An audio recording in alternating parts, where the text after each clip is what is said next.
Williamson is 10 times the world champion. Bax and Stupilis, they've done it again. Unbelievable. Marvin van Lukenes certainly deserves the red plate. And what an incredible sport this is. Fast, high and spectacular. Unbelievable.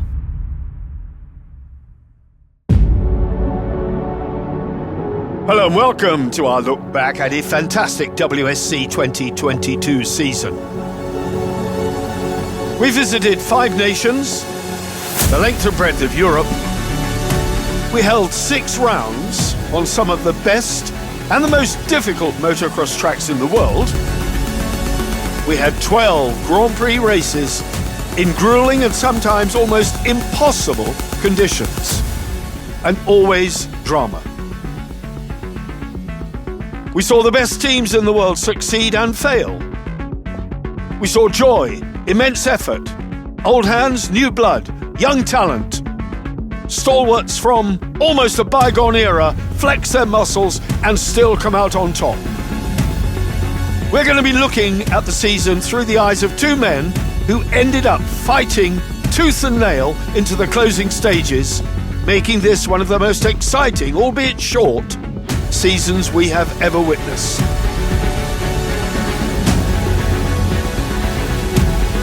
This season became particularly poignant because several top-class passengers, former world champions in fact, declared it to be their last. They were hanging up their boots. Where will the new blood come from? There will always be new blood in this sport. But what a fantastic season we had. Kurt Varrick and Larry Kunas would turn out to be the nemesis for Etienne Bax and André Cermak. We'll be taking a look at the year through the eyes of those 2 teams at the top who fought tooth and nail, and as the season drew to a close, it became ever more dramatic between Bax and Varrick.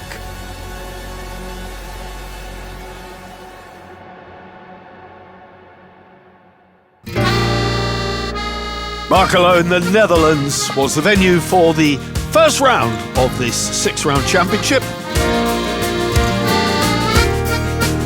A very popular destination, not just for motocross fans, but for tourists, people from outside in the country come into town because there's a surfeit of bars and restaurants, a happy atmosphere, just a wonderful place to be. And at this time of year, when the weather is good, you can enjoy Markelo. Out at the track though, business as usual for defending champion red plate holder Etienne Bax with new passenger André Cermak, meeting his fans, meeting the crowd, and always that brilliant atmosphere. Now we anticipate the start of the first race of the 2022 World Sidecarcross Championship, heading towards the first corner. Who will get the whole shot? Etienne Bax and André Cermak. It's Bax and Cermak who win the first race then. What a start then, race 1 victory for Bax and Cermak on home ground. Could not work better for them. And what's more, they went out and did it again in race 2. It was absolutely a dream start to their 2022 season. Could not put a foot wrong on this ultra-lightweight new Husqvarna. Climbing the podium as overall winners, what a dream start for André Cermak. Yeah, for us it's amazing. First GP, we had good progress all winter. We make a lot on the practice, we make a lot on the bike, and now we make a great result. Yeah. And what we need more, it was amazing 2 whole shots during the day, and I think if I see the first race of the GP, then we can thinking of the title. Well, early days to be thinking of the title, but a great 3rd place for Brett Wilkinson and Joe Millard there alongside Varrick and Kunas. How was Markelo through the eyes of Etienne Bax? Season 2022, we started off in Markelo, Netherlands. Actually, I think this was our best GP of the season. We finished with 1-1 overall, and both with a big lead. So our feeling was good. Actually, just some weeks before that, we did struggle with some issues on the bike, and we did not find the right setup and that kind of things. And actually, just 1 week before, we find a good setup and everything was good. So for me personally, it was extremely happy to win this GP with two heats. But it came more because of the struggle at the beginning of the season. And we just, of course, we switched over to a 4-stroke engine. It takes some time to learn the engine, to learn the bike, to learn the new people with what you work with. So I'm very happy that we found this good moment in just before the first GP. So actually all weekend went well. A lot of home crowd was there, and to finish it off with the 1-1 with a big lead on the rest was amazing for us. And a special weekend for Andrei Cermak too. I not expect we make so good result. It's the best result in our season, and because we make a lot of practice in Spain on the hard pad, and then we follow any practice on the sand. And we had, how we said at the end, it's many troubles with the engine, with the bike. Don't know the best setup for the sand. And then after with the Marco, it was good to see it bike fresh for the sand, and we make a so nice, great result. And I am not expect we be so good together on the sand pad, and it was nice, and I was so satisfied after the race. Brett Wilkins and Joe Millard taking the congratulations from Varric and Kunas. Class acts, all three of them. Etienne Bax was chased all the way by Varric and Kunas, and I promised you'd be hearing from the hard man Estonian. Do you believe it? He's here. This year it's not very deep sand. Some places very hard, and this year it's difficult track. 2 years ago I remember it's more sand. Always a man of few words, but certainly he can ride a bike, that is for sure. Let's hear from Larry. That was the first podium place for me and Kurt, so I think the whole team was super happy about the results we did in that sand. Indeed, smiles all round. Markelo then, a very good place. Moving on to the Czech Republic, Loket. A new venue for me, in actual fact, and a new venue for many, many of the teams. Strong fervour and support here from the Czechs. Obviously, Andrei Cermak, their man. Comes here with the red plate. He and Etienne desperate to succeed here in the Czech Republic. First race got away, and who was it hitting the front? Daniel Willemsen, with Rodolphe Le Breton, the young Frenchman, alongside, had a brilliant weekend, showing a clean pair of heels. He was one of the 2 crews who had been here before, way back when. Second place for Etienne Bax and Andrei Cermak. That was damage limitation. You know, the goal is always to win, but sometimes you need to be happy with the second position, and that is what we do today. So we hope we can do better in the second moto. Well, race 2 just round the corner. Don't go away. And what could Bax do in race 2? Runners up in race 1. The young guns Veldman, Van Lukenen were going well here. Varric too was showing a good pair of heels, but again, it was Willemsen fighting round the outside. But Bax just got the better of him once they got out in front. It looked as though they were home and dry. Julian Veldman, Glenn Janssens giving chase. Out Bax! Bax has retired, it stopped! It stopped! Husqvarna has stopped! Oh dear, oh dear! Well, the 644 stroke gave up the ghost. That was something of a disaster for Etienne Bax. The second round we went off to Loket in Czech. This was actually a race. I wanted to race there for a long time already. I think it's not allowed there to practice, or at least I never was there, but I've seen the videos from 2000, 2002 that Willemsen and Sergis were battling there for the first position. So I knew the track only from the videos, and I was looking forward so much to this GP because I've only seen it on TV, and one time I was live there with the MXGP. So we're looking forward. Everything was nice, everything was going well. It's a difficult technical circuit, But I think we made a good weekend, and we should have ended up on the second position at the end. But some small technical issue blocked us from that. In the first moto, we have won, and the second moto we were on the second position, and then the fuel pump broke inside of the tank, and the fuel was leaking out, so that made us stop in the last lap. You know, and to stop is already a big disaster, but to stop in the last lap is even worse. Because you see the finish, you know what will be the result, and then at the end the party is over. And that brought us back to some position in the back, and we took still 2 points by finishing the race. But I was expecting to lose the red plate at that moment, but actually we did not lose him, so yeah, that gave a lot of confidence for the next GP. Of course, it was unfortunate we could build out some extra space there, but we did not, and we need to focus again and more hard on the technique and be faster for the next GP. Disappointment written all over Etienne Bax's face. We were very good informed. We work closely together with Nestaan Factory Racing.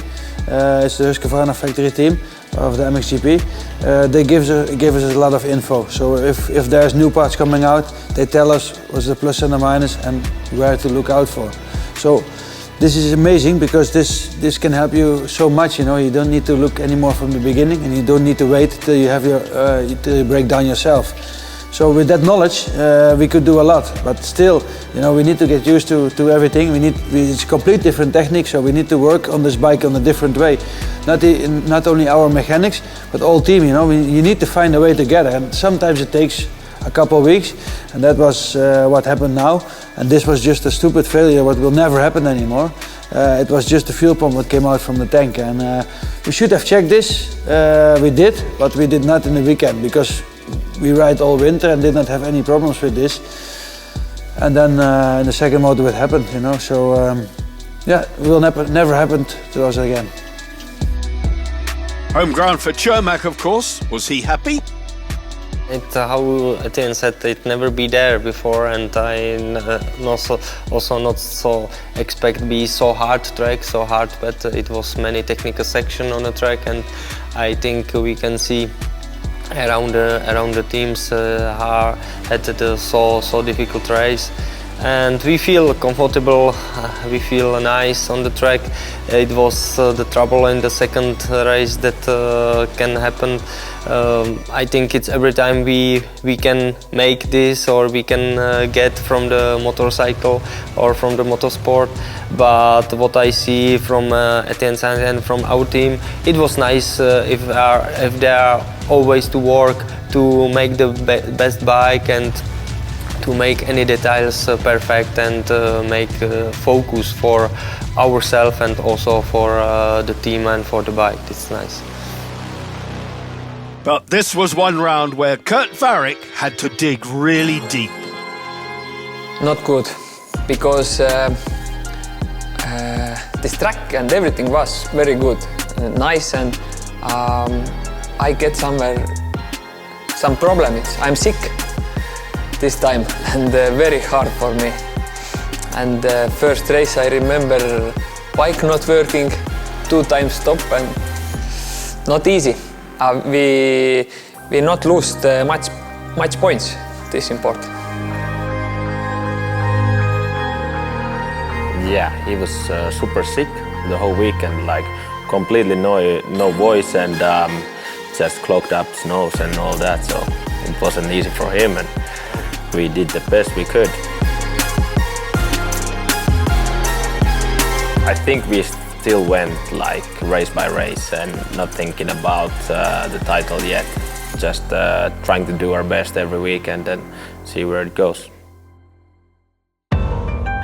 Well, that's all you can do in this tough sport of ours. You take it race by race and give it your best shot. Round 3 came from Lommel in Belgium. Deep sound of Lommel, about 8 kilometers from the home of Etienne Bax. And was he going to put on a show in front of the home fans? You bet your bottom dollar he was.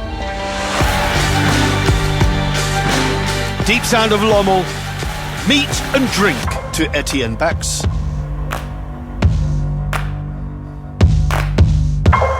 Quite heavily watered, washing each other off. No pride in this man. He just gets on with the job. Big support from local fans here. Clean-cut backs and the super-focused Andrei Cermak. Well, they had to do it all over again. Okay, here we go. Race 2 then. Who's going to get the whole shot this time? They have to do it all over again. Does Bax get a good one? Yes, he does. Etienne Bax close to the camera. Koen Herman's right with him on the inside. Etienne Bax first into the turn, first over the top. From wheel dog in, Herman's stuck. Veldman's stuck. That is unbelievable. Well, if you're going to hold up the field, you might as well hold up some of the fast guys. Herman's, of course, fighting back. Bax fighting back. It was a tough road back for them, but they did well.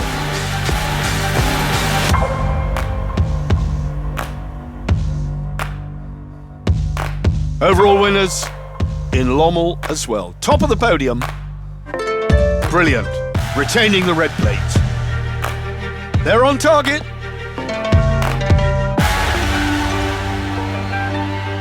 Kurt Varrick at this point must have been thinking, what do I need to do? This man is a machine.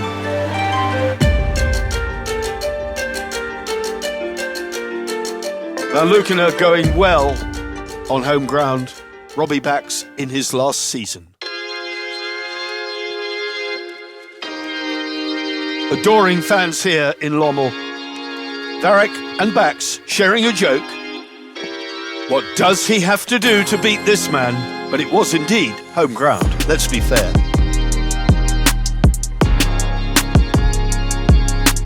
Yeah, Lommel is very close to our home. You know, it's only 8 kilometers or maybe 10, but so I was really looking forward for this GP. From the other hand, this amount of deep sand we did not have before, and we did not know what to expect. You know, we to explain once more, we ride in the light chassis, but we have also a very small engine. In the rest of the paddock will ride a 700 or between 700 and 750 cc engine. We have only a 640 engine. This works. We showed that it works, but this works only because we have a very light bike. But still, you know, we go with a 640 to Lommel, and the sand is so deep. We did not know what to expect, so we started off with testing, a lot of testing in Lommel. We felt good, but if there's no other concurrents there, you don't know where you are, you know. So we were testing, and we felt good, but we did not know what to expect. So at the end, that we could be a 1-4 was a dream result for us. Of course, the second motor we would like to win. It all looked like that. We had a whole shot, but in the first corner we made a crash, and yeah, we need to start from that last. I think we was 22 seconds behind the last rider, so it was quite big. And to finish a fourth, I think we can be not more than happy. And we still, only on 2 points, can take the red plate still to home. And always waiting in the wings to pick up the pieces, Estonian Kurt Varrick. Etienne Bax knew he would be there, and he was there indeed. Going well in the sand, he liked Lommel, Varrick. Was very good race, and normally I'm not like sand.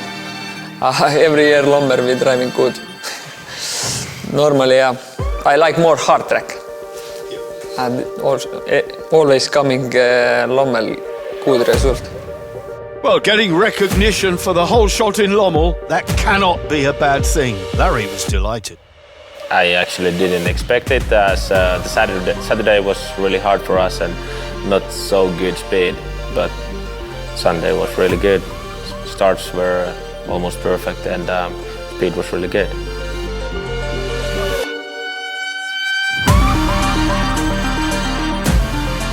We just had minor problems in what was the check round? Locket. There was the problems, and otherwise we've been close to the podium or podium all the time, so that really helped us. Delight for this pair, what a joy they are. Kurt knows how to have a good time, but he's a hard man, a hard rider. and he still has eyes on the championship. Why not? Jason Van Dalen was here, the only man, the first man, the only man to do a backflip on a sidecar outfit. Incredible. It was always on my mind to do backflip with a sidecar, but it's difficult to start if you don't have the opportunity. So I called a firm to do it safe from big airbag, and they helped me a lot. If they wouldn't help to start this project, it wasn't possible for me to do the stunts. If you can't do it safe, if you have to do it every attempt on the hard, then it's not possible. Then you get injured, and it's always a big problem then. But the company helped me out. They divided me for an airbag, and I could practice it safe. I started with a solo bike to do a backflip, went several attempts and then I started the project with a backflip. Changed the bike, everything, and then started to get it under control, the rotation, and then it was difficult to level the bike. So we shortened the wheelbase a little bit, and then suspension work, and it started to go from then. I was a solo driver before in 2009, and then in 2010 I got a small injury, and a good friend of mine asked me if I wanted to try with the sidecar. So in one race, I won the race the first time I did with the sidecar. That year they asked me to want to drive a GP in Genk. I got qualified, and in the end of the year I drove the nations with Jan Hendricks and Joris Hendricks in 2011, and we won the nations. And then I started to be in the sidecar world, and I got addicted to it. That was a whole new experience. My brother was also 15 years a GP driver in solo bikes, so I was always in the solo world. But yeah, then I started to learn with the sidecars, and I jumped on the project, and we started to race sidecars. My former passenger, Tim Smunnings, had a big injury in Locket, 2015 or 16, I think. His tibia and fibia was broke, and they got a viral infection on it, so they have to cut a piece of his bone and extend it, everything. There was a major injury. So then I stopped racing, and now I race the local races in Belgium a little bit sometimes with him, but 2 days racing for Tim is too difficult for the moment. And last winter, André Cermak texted me, if you look for a passenger, Miroslav is free and he wanted to ride. I didn't know him very well, but yeah, I wanted to race in Locket. For Markelo, I was not fit enough. I had an injury on my hand, and I could not race there. So for Locket, I texted Miroslav, and if you want to try, we can give it a try for this year, because there are another race in Czech, so we can go do that race as well, and maybe we'd ride the nations. So and it goes very well. And he's a solid guy. He's a very nice guy, helpful, and yeah, guy with a good heart, and that's what I like.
We now find ourselves in Tartu on the eastern side of Estonia, only about 12 miles across a lake from the Russian border. A beautiful city, university town steeped in history, a ruined cathedral with a couple of viewing platforms for people to look round. The food here, I can tell you, is excellent. The people are quiet, reserved in that ice-cool Estonian way. It's characteristic of this part of the world. Just the most wonderful situation to be in here. Science Museum, and as I say, a university town with a very interesting cultural background and a lot for it going forward. We love it. We certainly love the restaurants.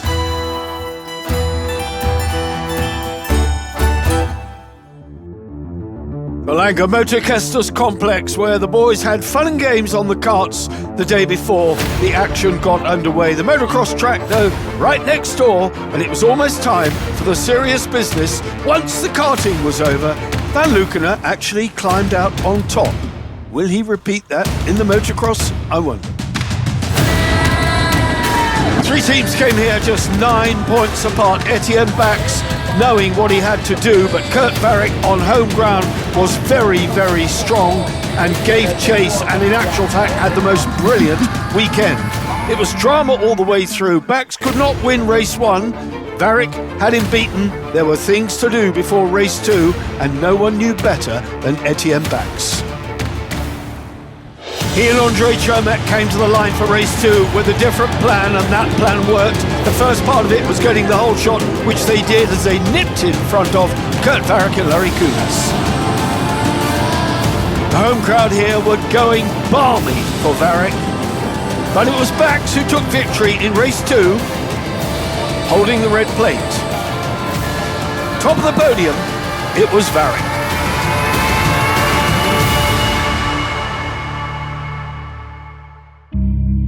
Then, drama.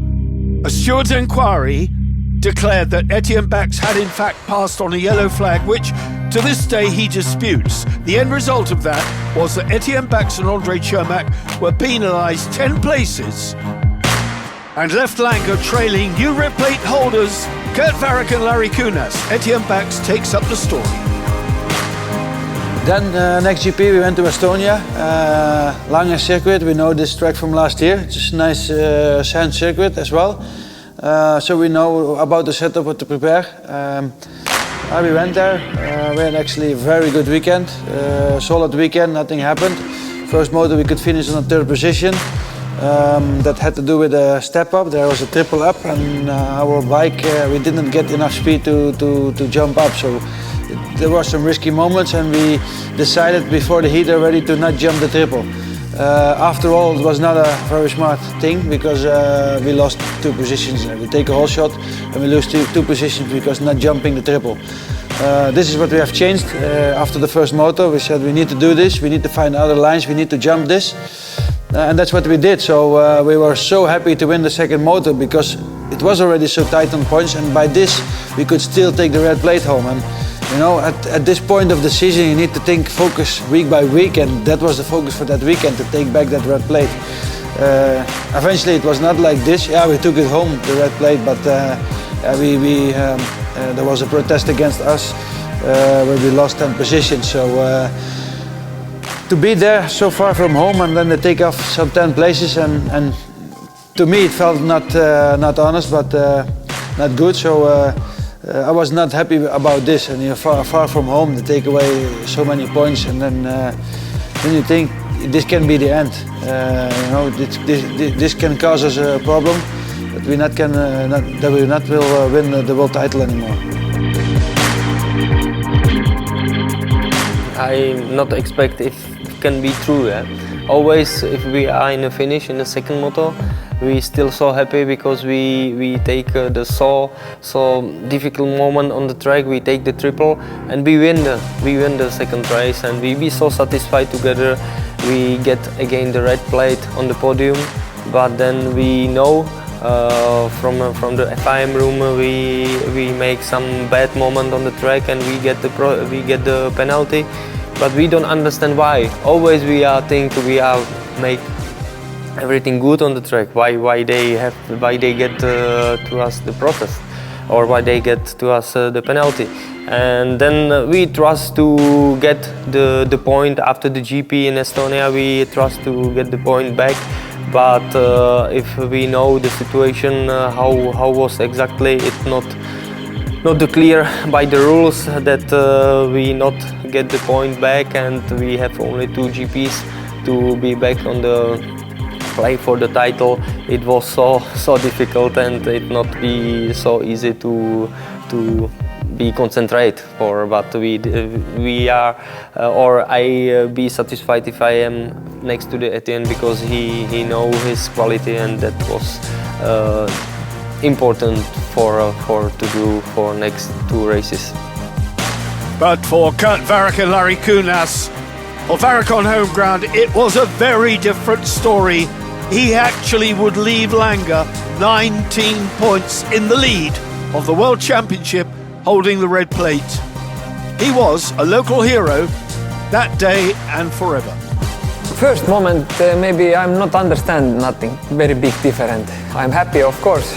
And now I thinking after season this like it's amazing. Very difficult for Kurt to express his true feelings in anything but his native tongue.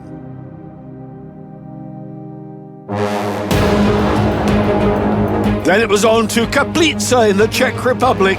4 GP races remaining. Etienne Bax with a brand new lightweight chassis. Not shiny, painted blue.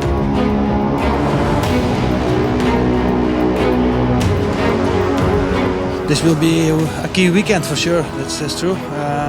We lost our fight against the protest this week. Actually, only 2 days ago, I got the result from this. So we are a little bit disappointed in that way. And we were in 2 points in front, and now we're 16 points behind. So it means we need to keep our head down and focus on winning races. You know, this is the only thing that we can do. And I think we have all chance on the world title. Nothing is lost, but just we need to work more hard than normally.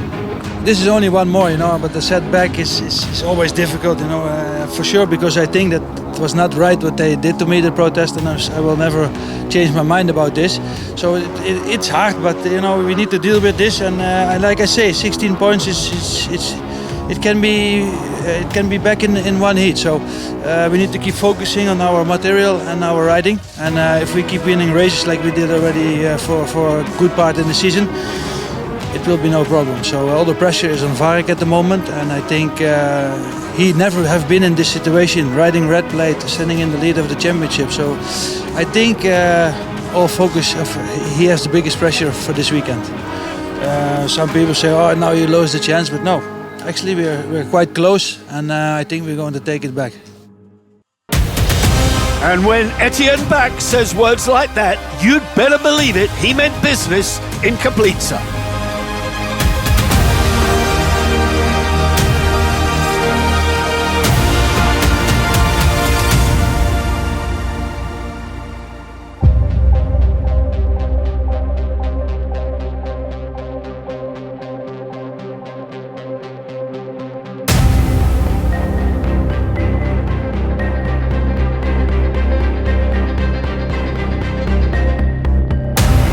Success in race 1, could they do it all again in race 2?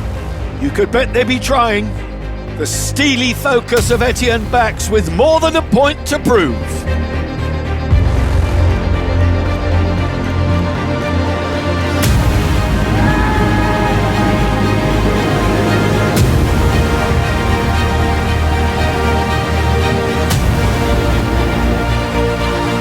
And it was indeed Marvin van Lukenen and Robbie Bax in his final season who took victory in race 2 at Kaplica. Etienne Bax, though, a superbly calculated ride. He and Andrei Cermak on local ground, did a great job here, and the championship now tantalisingly close with one more round to go. What a fine, fine weekend in Kaplica it was for the Dutch-Czech pairing. Koen Hermans, Nicolas Mousset third, Bax, Cermak second, top of the box, Van Lukenen, Robbie Bax, but we all know Etienne loves to win. Well, you know, we always go for the win, so we did not take the win. Unfortunately, we had a bad start. We touched some people in the start, I think, and was unfortunate. But we had a good day. We came 11 points closer to the lead, so only 5 points to go. So it will be an exciting race in Ruttersberg. Exciting indeed. All that said after the heat of battle. But does Etienne Bax feel any differently in the cold light of day? Complete GP5 was a psychological bad moment for us because you're running away with 16 points behind, and it's not easy. You know, you need to win at least four races. That's what's in your mind, and we know that this will be difficult. We really need to depend on the situation of Varek at that moment. You know, if he would be second every time, we would be lost anyway. So what we have tried, we need to start from the beginning. We build a brand new bike. I think this bike is again more better than it was before. We did some good trainings together with all the team, and we put the main focus on just being the best that we can on these races and see where we end up. You know, there's still open chance. We need to still look where we end up. So that was the main goal. We have a good mood. We went to Caprice even before to make some good tests on the circuit. We know already which tire we're going to use. And this makes it much more easy because on the first practice we know we have the setup ready. We just can go and focus only on our own riding. And I think this helped us a lot through that weekend. And yeah, eventually we could take back 11 points on Varek. And I did not expect this.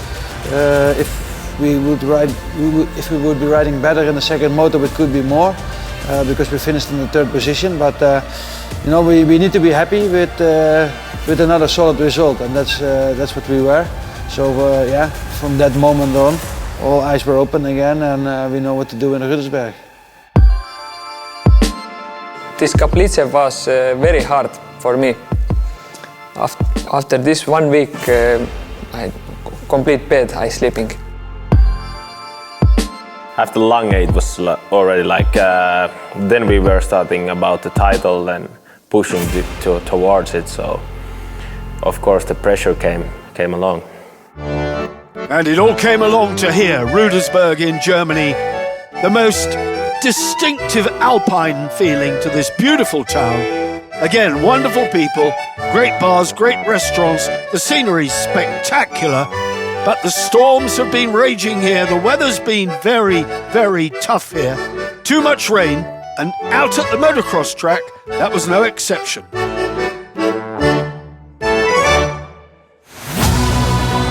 The riders' presentation took place under dark skies, but that didn't deter the crowd. A massive turnout for this. We almost didn't have any action on Saturday, and it looked as though we might have the GP postponed.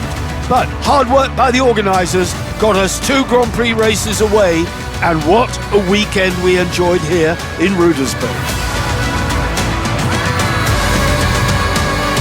Race 1 then, the gate goes down and away they're off. We're looking for somebody to claim pole position. Right in the middle, there's Van Luken, there's Stuart Brown on the inside. There's the red plate of Varek, but it's Etienne Bax. Etienne Bax and Andre Chermak sweep round the outside.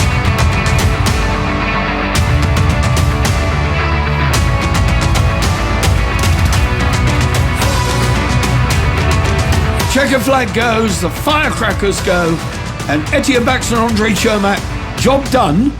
Now in this moment we are stay on the good points, and I think need again the whole shot in the second moto, and then it can be everything possible. Well, they were so keen on doing that, they carried their bike to the gate so that they didn't collect mud on the rear wheel, and indeed a terrific start in these dreadful, dreadful conditions. The racing, though, was actually second to none. Victory again, and job done for Bax and Chermak. Congratulations and admiration from their peers. What a season. The moment won't last forever.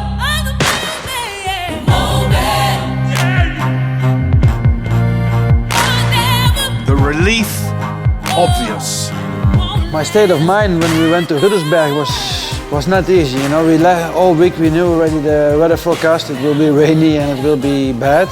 So of course me and my team did all we can to fix the bike 100%. We did prepare everything for when the water was coming. We had some good help from our sponsors to prepare a lot of things for water races. So we went on Thursday evening. We got message already that the paddock was closed because of the weather, and then you know already in your mind from what is going on there. It will be muddy, and if it will be cancelled, we are lost before we are there. So that's not what we wanted. We arrived on Thursday evening. Friday morning we went to look, and yeah, it looked bad. On Friday morning the track and the paddock, it looked really bad, like it was raining for over a month, let's say. Okay, we did everything what we need to do on the Friday. Everything was arranged. Saturday we went on the track, and actually it was quite okay. There was no rain overnight, and the track was very good prepared, as I must say. So yeah, we had a good feeling. We think okay, it will be okay. Then till the afternoon, and then there came some big rain, heavy rains, and our qualification race was cancelled by that. We were just lucky that we did make a good lap time in the pre-qualification, but our qualification was lost by that, our race. And then in the evening it started raining, of course, and in the night I woke up in 3 o'clock raining. I woke up 4 o'clock raining, 5 o'clock raining. And then I say to my mechanic, I go out from the bed, I don't want to hear this anymore, So I went out of bed and walked around a little bit, and yeah. Anyway, it did not stop raining, so I went back to sleep.